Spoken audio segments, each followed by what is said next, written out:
She reached across the table, calmly picked up my mother's jewelry box from my wife's hands, and said, "This belongs to me. Actually, Mom always meant it for me."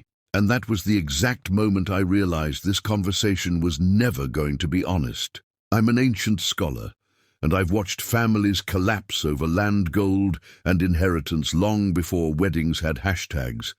And this moment carried the same ancient greed wrapped in modern politeness. My mother had passed months earlier, and before she did, she made her wishes clear, telling me in front of witnesses that the jewelry she treasured should go to my wife as a symbol of welcome into the family. There was no confusion, no ambiguity, no secret agreement, just a clear statement spoken calmly by a woman who knew time was limited and wanted peace after she was gone. At the wedding reception, my wife wore the jewelry quietly, not to show it off, but because it mattered to her, and because it carried my mother's blessing. My sister noticed immediately her smile tightened.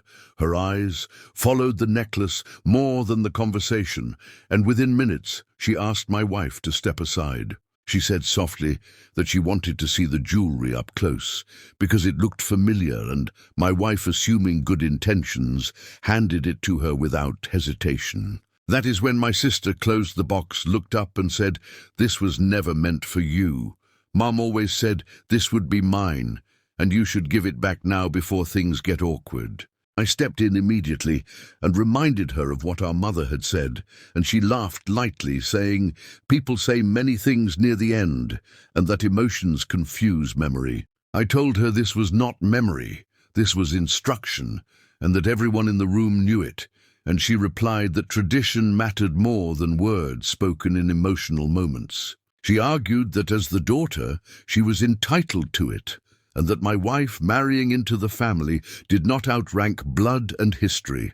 My wife stood frozen, unsure whether to speak or disappear, because betrayal often leaves the innocent without language. I told my sister to put the jewelry back and return it, and she shook her head, saying, "You are overreacting.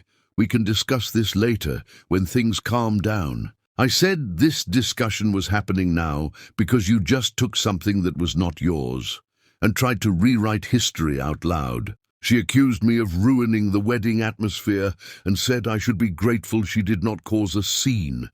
And I replied that taking inheritance in public already was the scene. Our parents approached, drawn by tension, and before I could explain, my sister spoke first, saying she felt disrespected and pushed aside in her own family. She told them I had chosen my wife over her, and that I was allowing an outsider to take what belonged to her by birth. I reminded them again of our mother's wishes, and my father looked uncomfortable, not because he disagreed, but because agreement would require confrontation.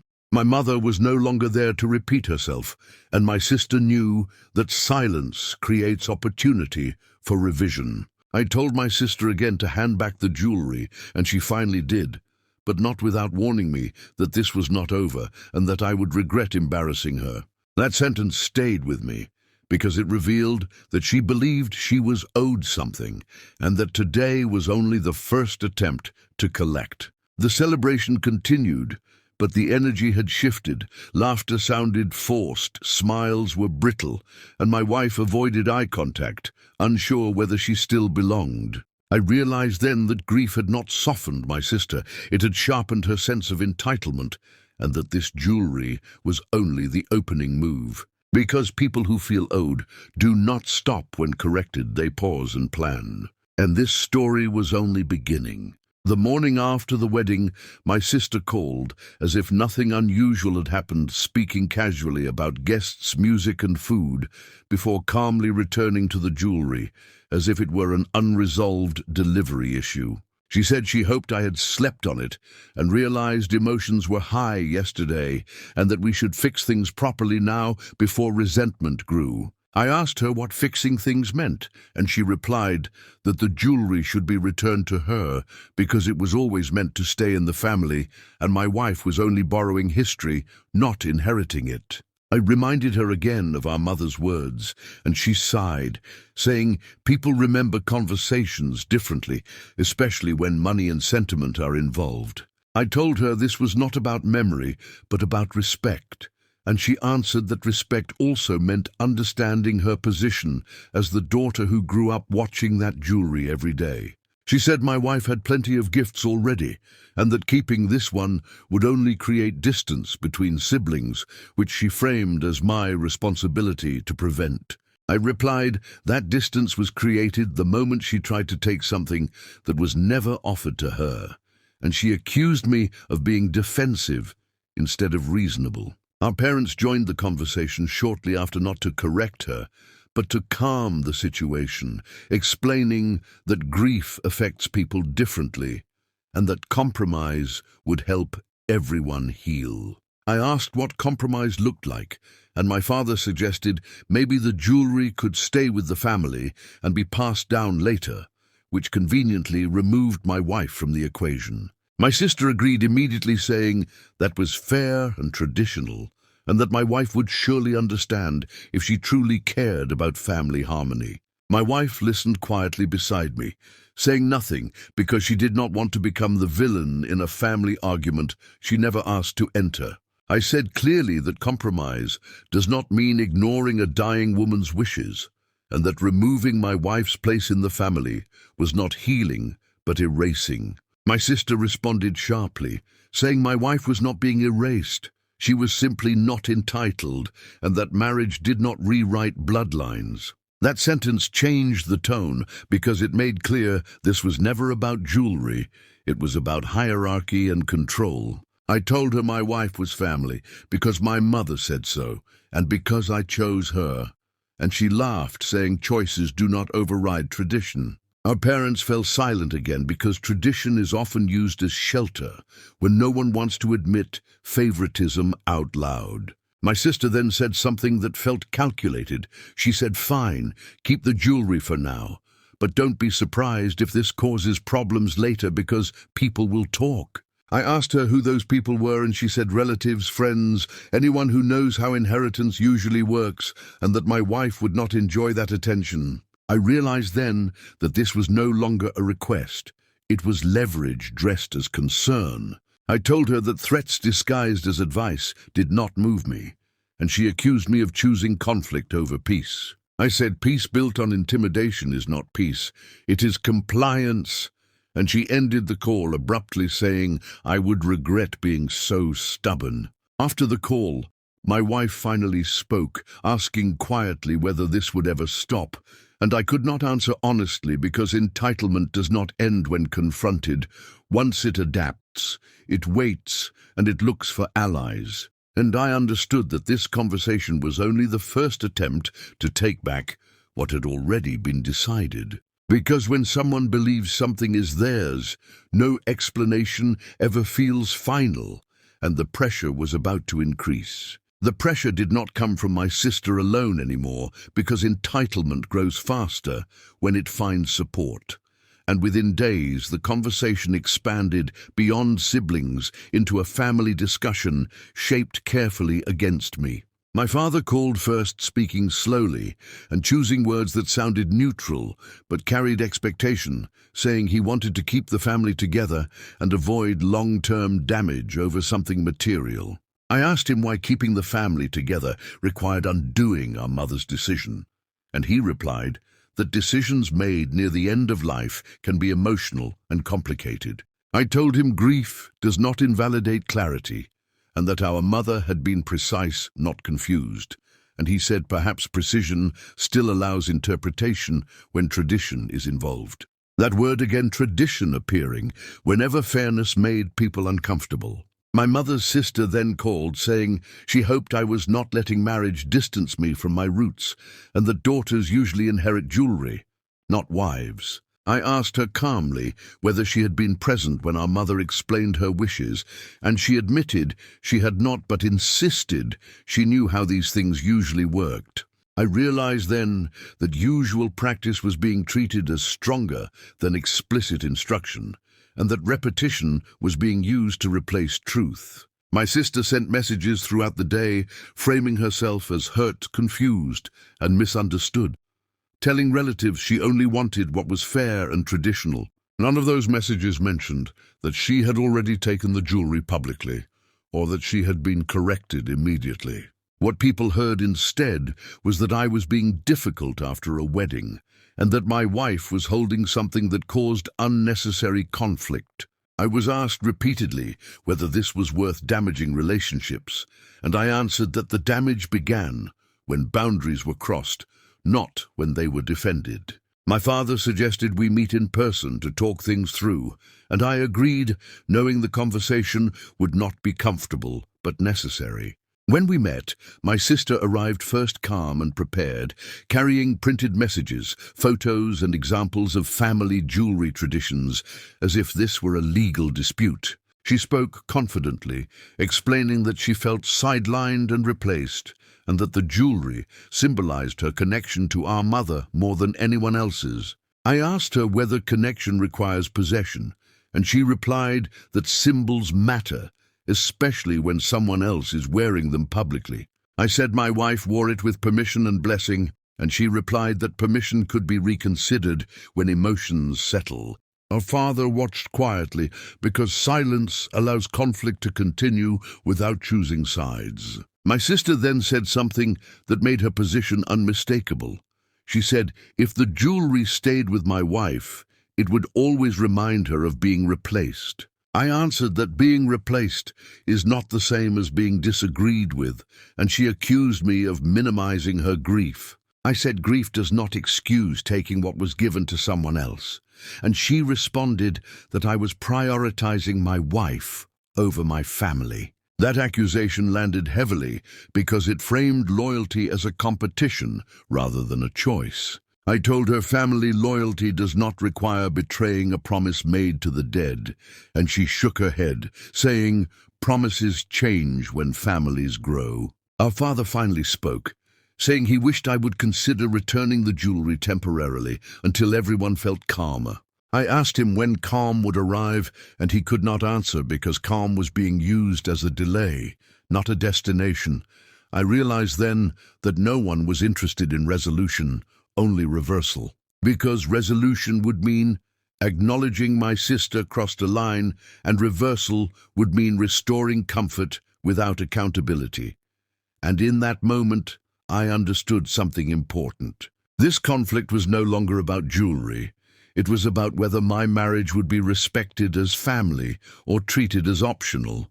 And that question was about to be answered publicly. The conflict moved into public space quietly first, through group chats, family calls, and selective storytelling, because public pressure is the favorite weapon of those who fail privately. My sister began posting vague messages about betrayal tradition and being sidelined by people who forgot where they came from, and everyone knew who the message was meant for. Relatives started calling, asking whether everything was okay, and whether I had considered how my actions might look from the outside, and I noticed none of them asked what had actually happened. When I explained the situation fully, some went silent, others changed the subject, and a few suggested that maybe keeping peace mattered more than being right. My sister shared screenshots of messages without context, presenting herself as calm and reasonable while portraying me as emotional and unyielding. She told people she never demanded anything, only asked for understanding, and that I had chosen conflict over family unity. I replied publicly, once clarifying that the jewelry was given intentionally, and that it had already been taken once without permission, and returned only after confrontation. That response was met with immediate backlash, accusing me of airing private matters and embarrassing the family further. I realized then that truth was acceptable only when it supported the preferred narrative and inappropriate when it challenged it. My parents asked me to stop responding, saying the situation was getting out of hand and that silence would allow things to cool down. I told them silence was what allowed this situation to grow in the first place, and that I would not disappear to preserve someone else's comfort. My sister messaged me privately, accusing me of turning people against her, and I pointed out that people only turn when they learn facts previously hidden. She said facts were subjective and that intention mattered more than memory, and I replied that intention does not erase action. She warned me that continuing this path would permanently damage family relationships, and that some things once broken cannot be repaired. I told her relationships built on intimidation were already broken. They just looked intact from a distance. The pressure increased as extended family weighed in, offering advice that always ended with me being encouraged to give something up for the greater good. I asked one relative directly why the greater good always required my wife to lose something she was given, and they had no answer. My wife remained calm throughout this, watching quietly, and reminding me that whatever happened, we would handle it together. Her steadiness made the contrast clearer because chaos thrives when opposition is emotional and collapses when faced with clarity. My sister finally said something publicly that ended any illusion of misunderstanding. She wrote that jewelry belongs to daughters, not to women who marry in. That considered statement exposed the belief driving everything, and it shocked people who had previously defended her. For the first time, support shifted, not loudly, but noticeably, as some relatives questioned why my mother's wishes were being overridden entirely. My sister accused me of poisoning opinions, and I replied that beliefs exposed are not poisoned, they are revealed. The family atmosphere became tense, divided, and uncomfortable because choosing sides became unavoidable. I realized then that no outcome would restore the old dynamic, because that dynamic depended on silence and compliance. Something irreversible had happened, not because I defended a boundary, but because that boundary revealed what had been hidden for years. And as the pressure peaked, I understood one final truth. This situation would only end in one of two ways: submission or separation, and I was no longer willing to submit.